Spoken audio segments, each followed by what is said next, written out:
সাংগঠনিক একটা বোঝাপড়া থাকতে হবে। এই বোঝাপড়া না থাকলে এই যে আমরা কাদা ছড়াছড়ি করছি, গণতন্ত্রের কাদা ছড়াছড়ি হবে, অনেক অনেক কথা আসবে, কিন্তু এটা একটা সীমা থাকা দরকার। তা নাহলে যেটা হয় সেটা হচ্ছে যে আপনার একটা তিক্ততা সৃষ্টি হয়, যে তিক্ততা ভবিষ্যতে গিয়ে রাজনীতিকে আরও কলুষিত করে। আসুন আমরা আজকের যে উদ্যোগ প্রেস ক্লাবের, আমি সেটাকে স্বাগত জানাই এবং আমি তাদেরকে ধন্যবাদ এই জন্য জানাতে চাই যে আমাকে তারা আবার একটা সুযোগ করে দিয়েছেন আপনাদের মাঝে আসার জন্যে। যদিও এই প্রেস ক্লাবে আমার অভিজ্ঞতা জানতে চেয়েছিলেন আমাদের প্রেস ক্লাব প্রেসিডেন্ট, এই অভিজ্ঞতা আমি আর বর্ণনা করতে চাই না, কারণ এটা আমার জন্য খুব সুখের নয়, আনন্দের নয়। তবে এটাকে আমি ওই সময় স্বাভাবিক মনে করেছি যখন আপনার গেটের বাইরে যাওয়ার সঙ্গে সঙ্গে আপনার এই লোহার বড় বড় হাতুড়ি দিয়ে ওই গাড়িটাকে পেটানো শুরু হলো।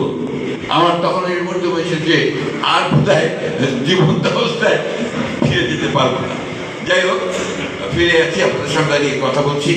আমরা যারা গুটিগত সৌভাগ্যবান, যারা আমরা এখনো বেঁচে আছি, কথা বলার সুযোগ পাচ্ছি, আমাদের দায়িত্ব হচ্ছে এই যে আমার বোন কথা বলতে বলেন, ওনার কান্নাটাকে আমরা কী করে বন্ধ করতে পারি।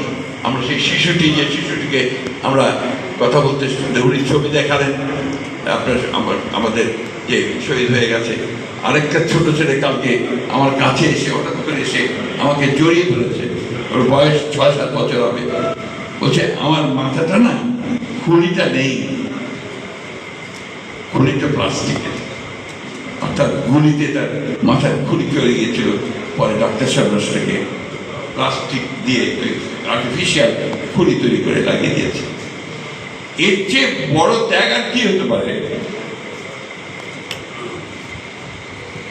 আমি আসলে ওই জন্য মাঝে মাঝে একটু ইমোশনাল হয়ে পড়ি। এটার প্রাইস যেটা আমরা পে করেছি, এর যদি আমরা সঠিকভাবে দাঁড়াতে না পারি তাদের সামনে, ওই শিশুদের সামনে, আমার বোনের সামনে, মায়ের সামনে, তাহলে আমরা এই জাতির সঙ্গে নিঃসন্দেহে একটা বড় প্রতারণা করব।